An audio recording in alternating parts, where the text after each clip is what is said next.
امداد کن از رنج و غم آزاد کن، در دین و دنیا شاد کن یا غوث العظم دستگیر۔ یہ ربیع الاول شریف کے بعد ربیع الثانی شریف کا مہینہ جس کا آغاز ہو چکا۔ دیکھیے کہ ربیع الاول میں نبیوں کا سردار تشریف لایا اور ربیع الثانی کے اندر ولیوں کا جو سردار ہے وہ تشریف لایا۔ دیکھیے میرے دوستو بھائیو کہ آپ کا علمی مقام و مرتبہ جو تھا، میں اسی پہ گفتگو کرنا چاہتا ہوں۔ کرامات نہیں بتانا چاہتا آپ کو، کوئی اس طرح کی باتیں نہیں بتانا چاہتا، بلکہ آپ نے جو علمی ورک کیا، علمی کام کیا، لوگوں کے دل کی جو تار تھی وہ دنیا سے کاٹ کر اللہ اور اس کے رسول کے عشق اور چاہت اور محبت اور لگن میں لگا دی، اس بات کو کرنا چاہتا ہوں۔ آج صرف 11ویں پکا کر، کھیر بانٹ کر یا لنگر تقسیم کر کے ہم کہتے ہیں کہ ہم غوث پاک سے محبت کرنے والے ہیں۔ ارے دوستو ایسے نہیں، بلکہ حضور غوث اعظم رضی اللہ تعالی عنہ نے جہاں پر آپ کی بہت سی کرامات ہیں، سب سے بڑی جو کرامت ہے آپ کی وہ علم کا حاصل کرنا ہے، وہ تعلیم و تعلم کا آگے بڑھانا ہے۔ آپ کو اللہ نے یہ مقام عطا فرمایا تھا، فرماتے تھے کہ نظرت الی بلاد اللہ جمعا، کہ میں اللہ کے شہروں کو اپنی ہتھیلی کے اوپر دیکھ رہا ہوں۔ ذرا غور کریں کہ یہ ملک پاکستان کے شہروں کی بات نہیں ہوئی یا کسی اور ملک کے شہروں کی بات نہیں ہوئی، بلکہ آپ فرماتے ہیں کہ میں اللہ کے بلاد اللہ، اللہ کے جو شہر ہیں ان سب کو اپنی ہتھیلی کے اوپر تک رہا ہوں، دیکھ رہا ہوں۔ تو یہ نظر، یہ مقام، یہ مرتبہ یہ کہاں سے حاصل ہو گیا؟ تو آئیے ذرا غور کیجئے کہ آپ فرماتے ہیں کہ درست العلم حتی صرت کتبا، میں پڑھتے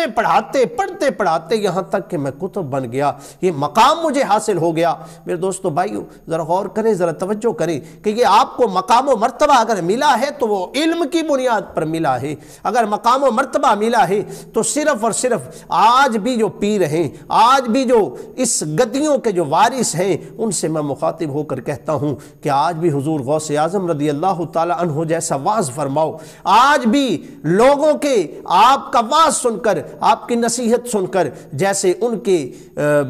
مجلس سے کئی جنازے اٹھا کرتے تھے آپ کا واعظ و نصیحت سن کر، اور کئی ایسے علماء پیدا ہوتے، کئی ایسے محدثین پیدا ہوتے، کئی بزرگ پیدا ہوتے، اولیاء اللہ بن جاتے، تو آج بھی اسی امر کی ضرورت ہے۔ آج بھی صرف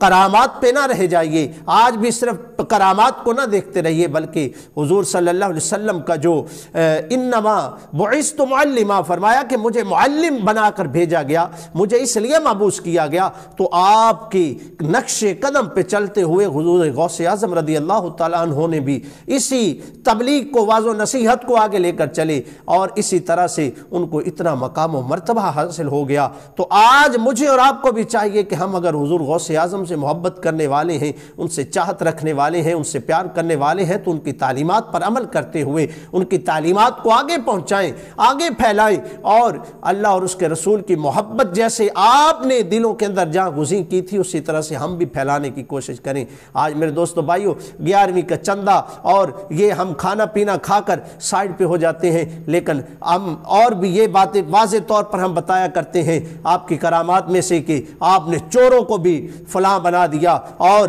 ایسے چور تھے جو ڈاکو زنی کر رہے تھے، ان سے جو ہے وہ توبہ نصوحہ کروا کر اللہ کا ولی بنا دیا۔ کبھی میں نے اور آپ نے بھی غور کیا ہے کہ آپ نے جھوٹ نہیں بولا تھا، آپ سچ کا ساتھ دینے والے تھے اور سچوں کے ساتھ چلنے والے تھے۔ کبھی میں نے اور آپ نے بھی اس پر غور کیا ہے، کبھی میں نے اور آپ نے بھی اس پر توجہ کی ہے۔ صرف ہم واعظ و نصیحت میں اس بات کو سن لیتے ہیں، اس بات کو سن کر آگے صرف سنا دیتے ہیں کہ یہ غوث اعظم کی کرامت تھی۔ تم میں اور مجھ میں یہ کرامت کیوں نہیں پیدا ہوتی؟ ہم کیوں نہیں سچ بول سکتے؟ ہم کیوں نہیں اس عمل پر عمل پیرا ہو سکتے؟ اس لیے میرے دوستو بھائیو اگر سچی محبت ہے اور سچا عشق کرتے ہو، محبت کرتے ہو حضور غوث اعظم رضی اللہ تعالیٰ عنہ سے، تو آپ کی تعلیمات کو عمل پیرا کیجئے اور آپ کی تعلیمات جو ہیں ان کے مطابق اپنی زندگی کو بسر کیجئے، تاکہ ہمارے اوپر بھی اللہ اور اس کے رسول کی جو وہ رحمت والی، کرم والی، جود والی، سخا والی جو رحمت والی نظر ہے